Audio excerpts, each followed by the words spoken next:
Hello and welcome to the forecast for December 22nd until 28th. My name is Desiree de Lunae, your acupuncturist, herbalist, and astrologer, and we are officially entering Capricorn season. There's a lot of planets just piling up here in Capricorn. It's a time of getting serious and grounded and planning. So let's go ahead and share my screen and we will dive into it. And please make sure to like, subscribe, hit that bell so that you're notified every time a new video is available for you. All right, here we go. So, Monday, December 22nd, we have our sun coming into Capricorn. And with Capricorn energy, we are getting serious about our planning, getting down to the details, the fine details, right? And coming up with a sequence and order. Here, it is very grounded. It is very practical. So we've done a lot of visioning for a bit, especially with all of this Sagittarius energy. I mean, we are still connected to the Sagittarius energy. But Sagittarius often deals with visions and Mercury is still there, right? But now our consciousness and our vitality and our energy, we've got Mars in here, and Mars does very well in Capricorn. Now, and Moon is here on this day, we're really focusing on bringing that vision down to earth. We want to materialize it. And there is going to be more of a desire to take those very important actions. Mars is so strong in Capricorn.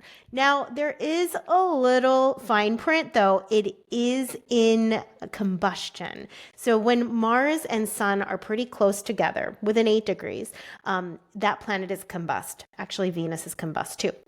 When it's in combustion, there is kind of like a purification process that's happening with Mars. The sun is so bright, the rays just overpower the planets that are within it, within 8 degrees. And Mars is our initiative energy. It's what makes us actually take those first steps, take the action steps. It's our willpower and our drive. And look, if you're not feeling like, ooh, let's get started right away, I get it. I understand.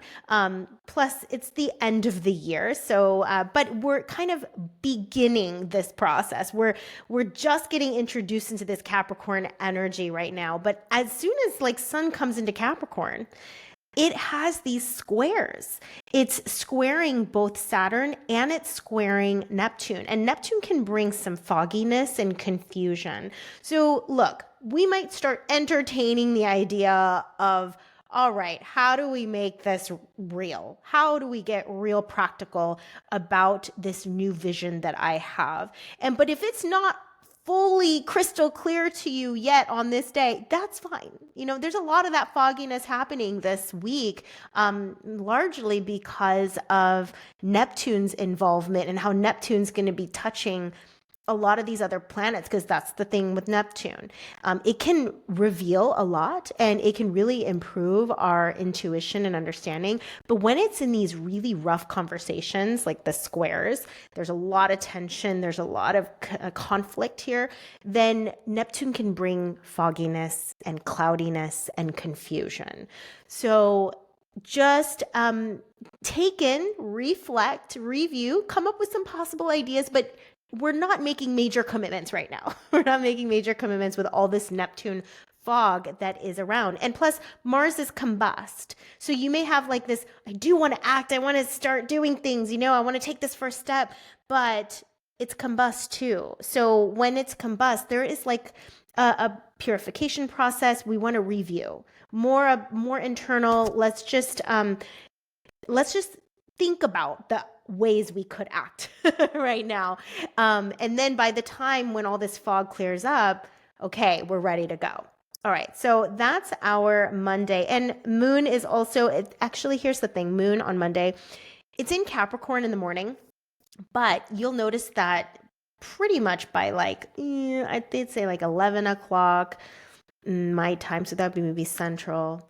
Between 11 and noon Eastern time is when the moon will go into a whole new sign. It will actually enter Aquarius, but moon is touching Pluto as it is near Aquarius in the morning.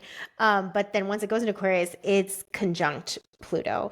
Pluto is very, very serious. It's very dramatic, it's very intense, it's very powerful, and it does things like reveal hidden fears, reveal hidden desires.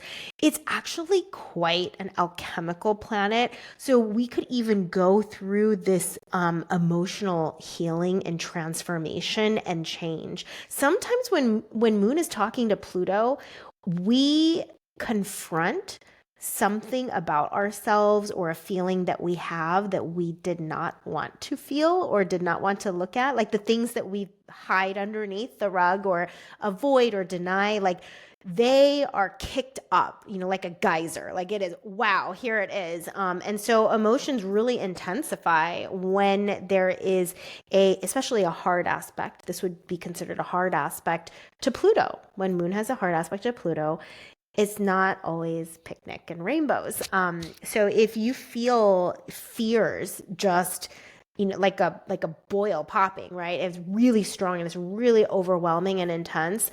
Often we see that with a hard aspect of Moon and Pluto.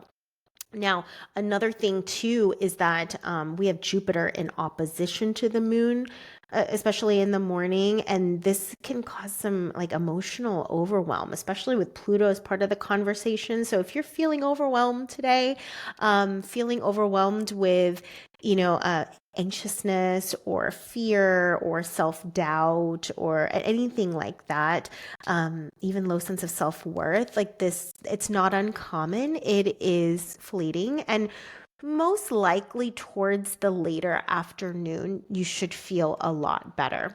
Okay. Let's see. There is, another aspect to this moon. Look at this mini grand trine. So there's like a little triangle here, and this involves the moon, Uranus, and Neptune. Look, I talked about Pluto revealing things that we're going to have to digest and we're going to have to face. Well, we also have Uranus as part of this mixture, and Uranus is equally intense as Pluto, in my opinion. And Uranus is the awakener. It liberates, it frees us. So you could consider this moment where maybe we might actually be liberated and freed from some sort of shadow, some sort of darkness, some sort of fear. That could be a positive way that this all comes together. And with Neptune talking to this, you are going to be very in tune. You're going to be really in tune with your emotions, with your body. So I would say this is quite actually a positive thing that you may feel uncomfortable, but it could also be because it's being released.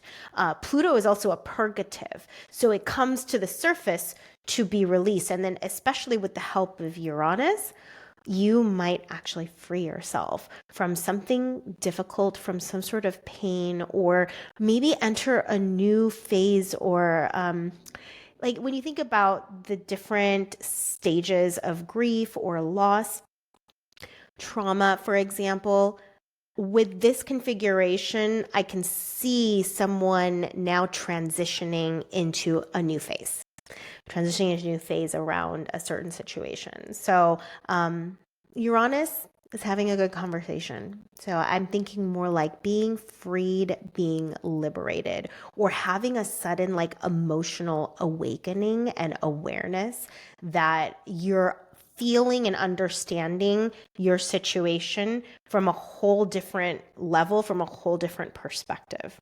So I really love this little mini grand trine that we're going to come into. We do have Venus also squaring Saturn here. Venus is over here at 27 degrees, Saturn at 25 degrees. I could see some relational conflict, tension, disagreements, or feeling heavy around certain relationships and feeling a little bit confused because it's also square to Neptune. Remember, Neptune brings confusion and cloudiness. So when it comes to, the value of the relationship, the dynamic of the relationship, or maybe there's a situation or circumstance, a problem, disagreement that you have with someone, and you're kind of going in circles and you're not coming into the solution or the answer. So we might experience some of that with the people in our lives too. All right, so that's Monday. Let's continue on to Tuesday. Tuesday, we have moon that is fully in Aquarius. Remember, it's going to be touching Pluto. We'll still feel that intensity of Pluto, even in the morning. But towards the later part of the day, you should feel a lot better, a lot more relief in that sense. But I do like with Aquarius, the moon is a bit more of an outside observer. It's a little bit more objective rather than, like feeling everything at 1,000,000%. So it's going to be able to have a more bird's eye view of, what you just went through on Monday. I don't expect Monday to be a little light day. And it could be really great. I'm just saying it's going to be an impactful day. It will come with a lot of revelations that day. So Tuesday will be a lot easier to integrate and digest what you just went through. Now, yes, that's it. Okay, let's go to Wednesday. I have more to speak on Wednesday. So Wednesday, moon is still in Aquarius, but we're starting to see some more of the square development. So we have Venus square Neptune exact.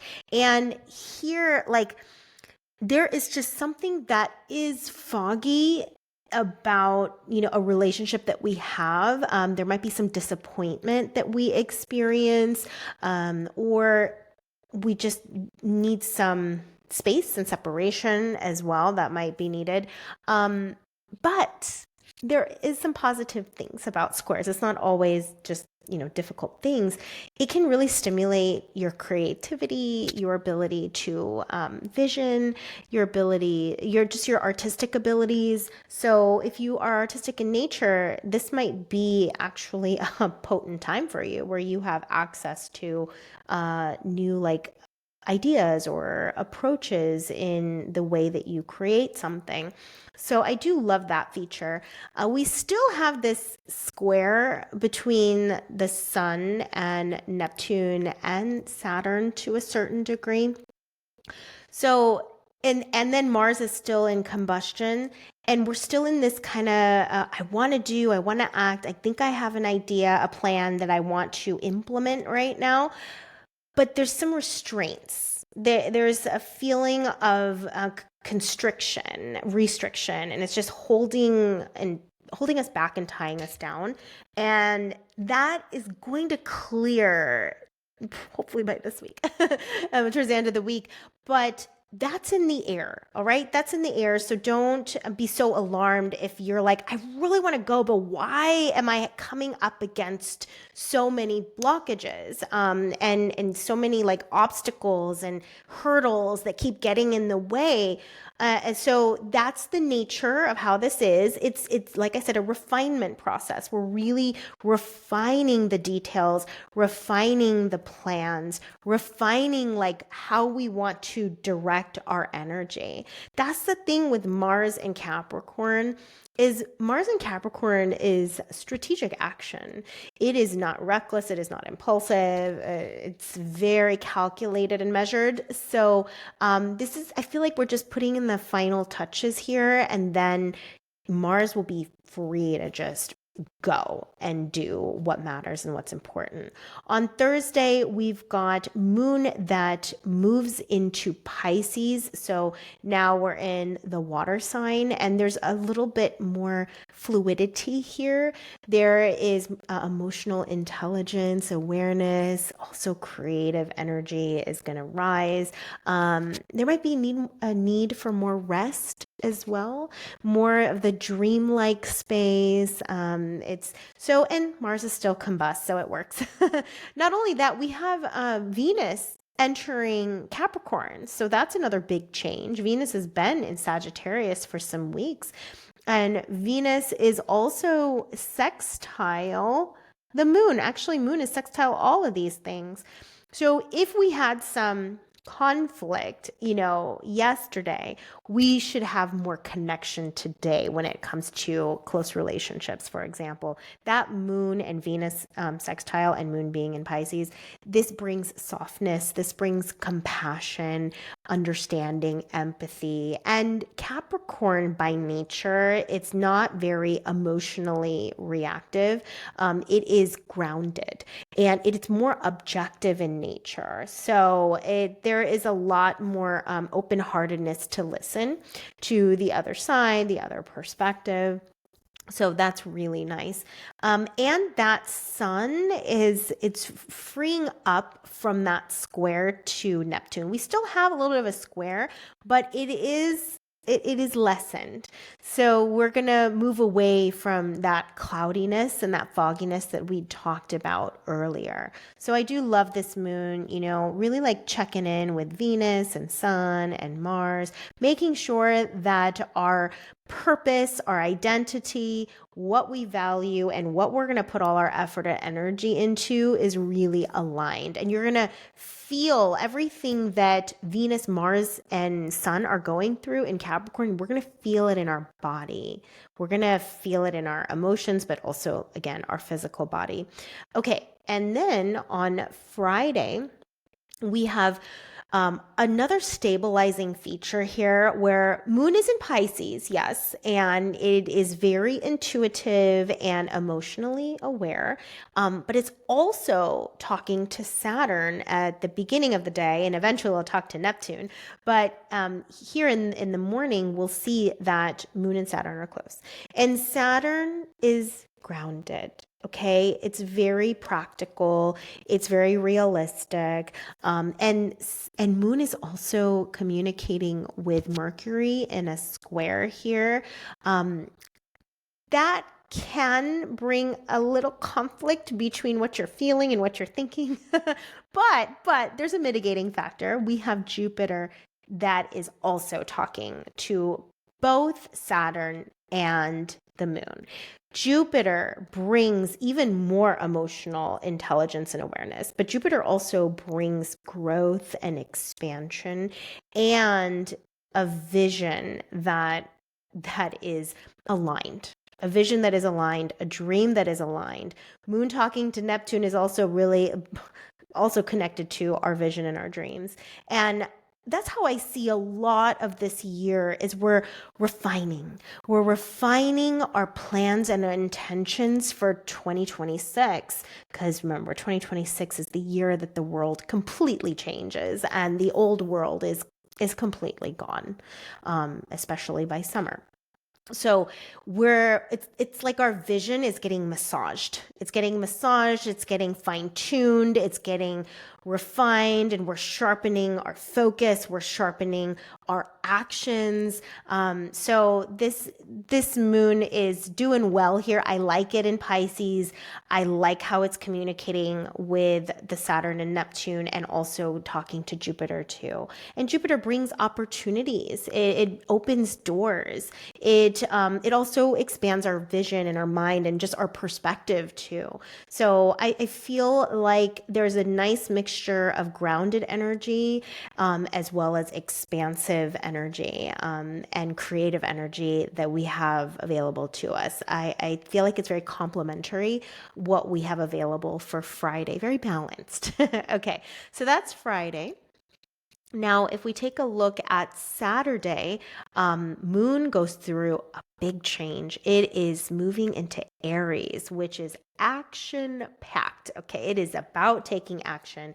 And it's also square to Venus. So we might get a little frustrated with certain people in our life, maybe a little bit more, arguments, disagreements, maybe wanting to break away and have some more freedom. Like Aries energy is independent and needs a lot of freedom too. And whereas Venus is wanting, groundedness, predictability. Aries is nothing predictable. Okay, it is very spontaneous. So there might even be internal tension of what you want. Like, do you want to be, close and connected, or do you just want to go off on your own? So yeah, I wouldn't be surprised if there might be some fighting or disagreements with certain people in our lives with this moon square Venus.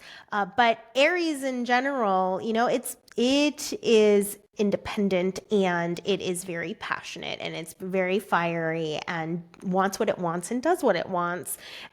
So you might feel more energy to actually act around this time. It also has a sextile to to Pluto in the morning. Moon and Pluto have this sextile, and Pluto provides a lot of power and intensity too. So that moon is quite activated.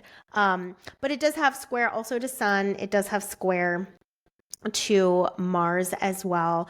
And we're going to have some tension on, okay, I want to go, I want to do, I have all the energy, I have all the literally the vitality to go forward, but in what? So we might still struggle a little bit with that conflict. You have the energy, but like, I don't know what to put it towards. So there might be that happening too. Okay, and then on Sunday, we have Mercury square Saturn, and with a square like this, it's pretty close square, 23 degrees Mercury, and Saturn is at 25. This could cause mental fatigue and maybe a sense of burnout, or like this process of ideation. It's like it's too much. So if you just mentally feel tired, Saturn's very heavy and Mercury is the mind, and or you're working really, really hard on something that's utilizing a lot of mental bandwidth, then you might just feel exhausted there, like your brain needs to shut down. So that's okay. But with Moon in Aries, like I said, there's a lot more physical vitality when we see Moon in Aries. So it'd be a really great time to actually do something physical and go exercise, or do something very explosive like running, for example. That can help you out quite a bit. Okay, we also have Moon that is square Jupiter, and this makes things big.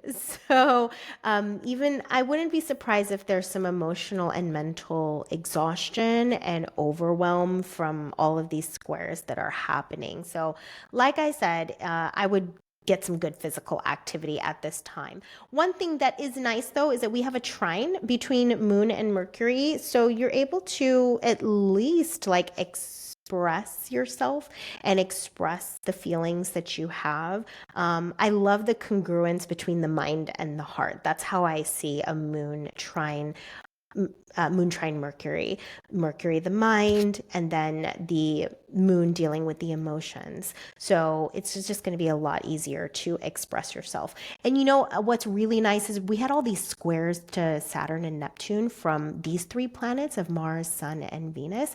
And now that's freed up. So that is freed up for you. So if maybe you have some mental fatigue, but if you have this drive to do and act, you're at least going to be clearer. You're going to be clearer in where you're supposed to direct your energy. So this is only going to improve into next week, and Mars and Sun will separate more and more, and our vitality and our ability to initiate and start all of these visions that we have been like mulling over for so long, it's really going to start taking form. We're going to put it into action. So really love that. Okay, so that is our forecast. Thank you so much for hanging out with me, and make sure to like, subscribe, hit that bell, and we will see you next week. I help people discover their soul's natural design through astrology. To give an example, I have this client. Before her consultation, she felt very stuck and very unsure how to proceed forward with something. But after the consultation, she felt this light inside of her just reignite. So if you can't see your next steps clearly ahead of you, it's incredibly exhausting. It's draining. It's frustrating. And it makes it very hard to make decisions that are in alignment with your true essence. So in a 75-minute cosmic clarity consultation, I help to reveal these key indicators of your natural talents, your purpose, your advantages, your strengths, and putting that all together, you are going to have way more clarity moving forward. I have about 20 plus years of experience in elemental medicine. So the way that I interpret charts, it's very grounded and it's very practical in nature. So if you are ready to transform confusion into clarity, go ahead and click the link down below to book your Cosmic Clarity consultation, where you get an in-depth reading all about you and how to move about in the world, as well as the recording that you can access for life.